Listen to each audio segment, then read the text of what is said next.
제재를 하기 위해서 다시 파일을 불러옵니다.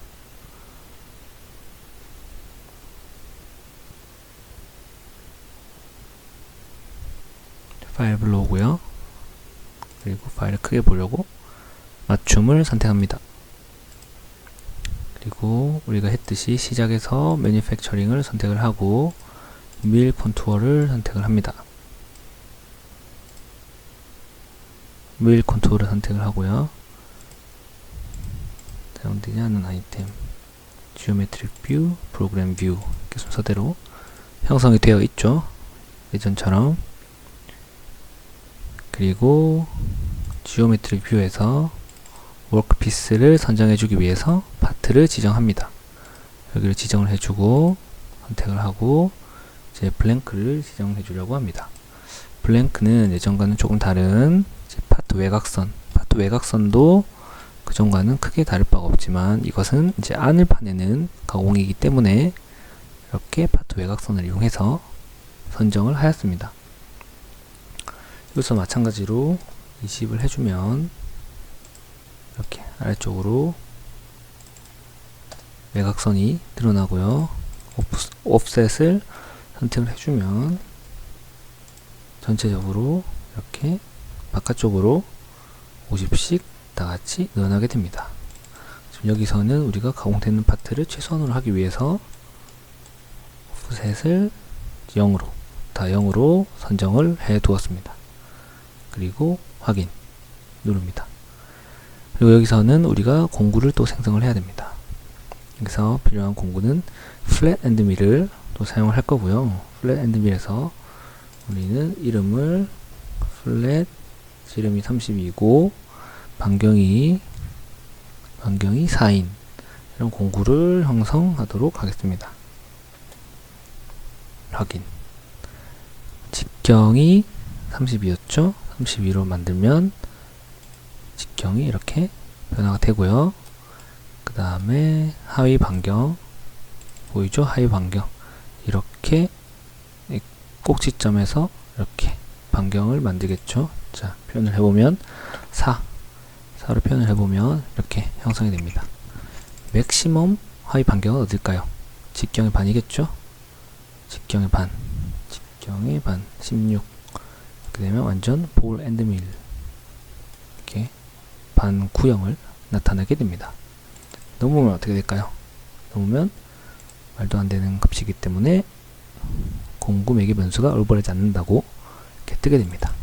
여기서는 4로 설정을 하고 이렇게 공구를 나타내도록 하겠습니다. 됐죠? 그리고 공구 번호는 1번으로 지정을 하겠습니다.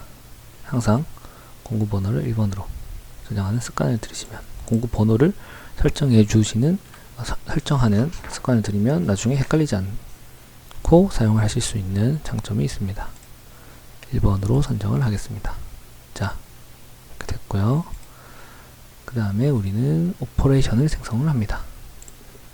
여전히 캐비티 밀, 우리는 황삭에서 이제 진행을 하기 때문에 캐비티 밀을 주로 사용합니다. 이것도 다 황삭에 쓸 수 있지만 가장 기본적인 유형인 캐비티 밀 여기를 선택을 하고 프로그램, 밀링 공구, 지오메트리는 워크피스, 메소드는 아직까지 선택을 하지 않겠습니다. 그냥 놔두고요. 그래서 시작을 합니다. 그리고 여기서 워크피스니까 선정을 할 필요가 없고 우리가 처음 지정했던 그 모습 그대로 이렇게 형성이 되어 있습니다. 형성이 되어 있고요. 그 다음에 파트 따르기, 외곽 따르기를 선정을 합니다. 스텝 오버는 이제 퍼센트 툴 플랫을 이용해서 선정을 하도록 하겠습니다. 60% 직경의 60%만큼 이동을 해서 움직이는 거죠. 그리고 최대 거리는 2 절삭되는 깊이가 이제 2로 선정을 합니다. 그리고 다음에 이제 절삭 매기 변수를 클릭합니다.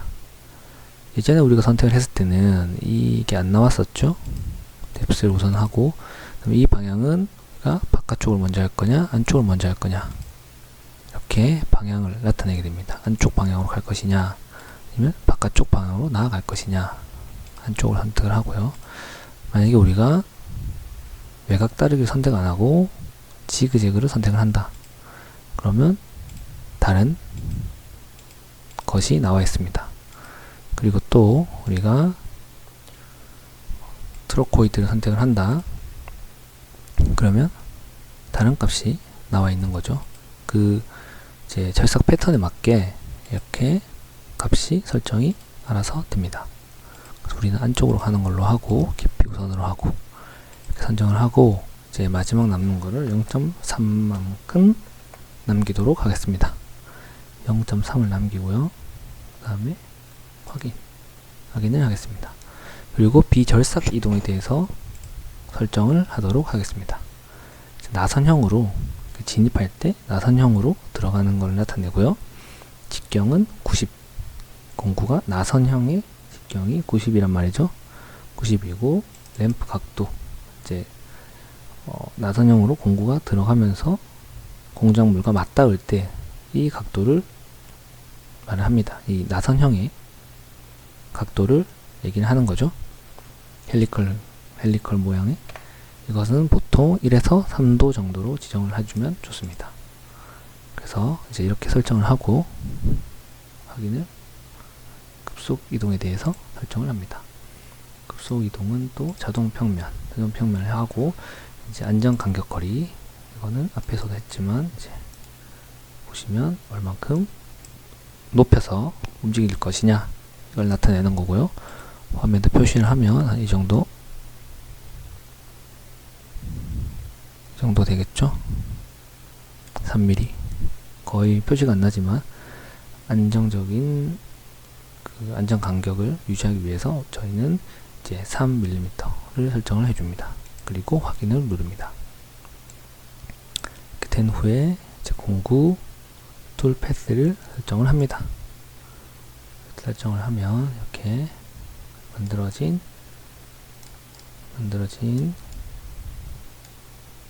절삭 패스가 만들어지고 이렇게 나선형으로 이동을 하는 것을 볼 수가 있습니다.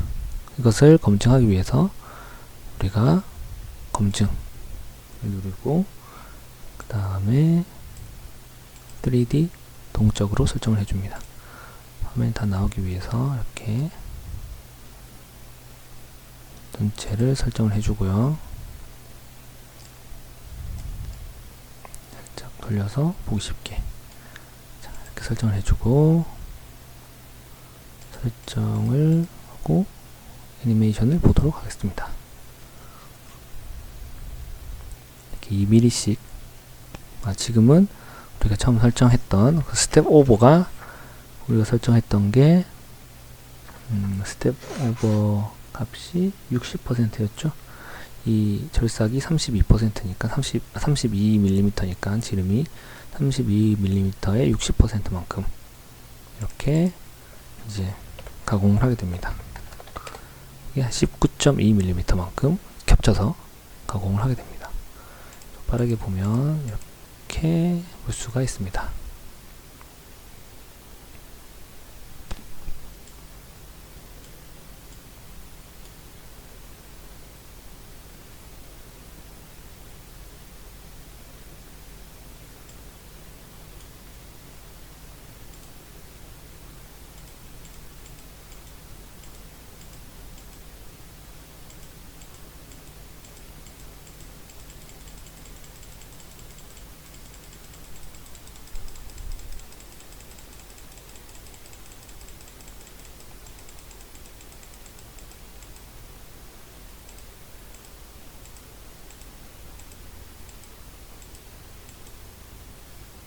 자, 3mm만큼 띄어서 다시 이동을 하고 내려가서 또 절삭을 시작하게 됩니다. 절삭하는 모습을 다시 보면 이렇게 절삭을 하게 됩니다.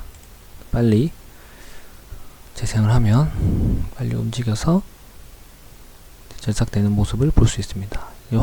황삭되는 모습을 볼 수 있습니다. 코너에 보시면 코너에 이렇게 아직까지 정확도가 높지 않기 때문에 이 정도 남아있고, 저희가 0.3만큼 이제 파트 사이드 스탁을 주었기 때문에 이렇게 남아있습니다.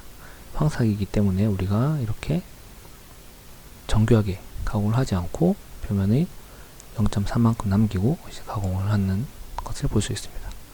보시면 이제 이쪽도 코너에 남아있죠.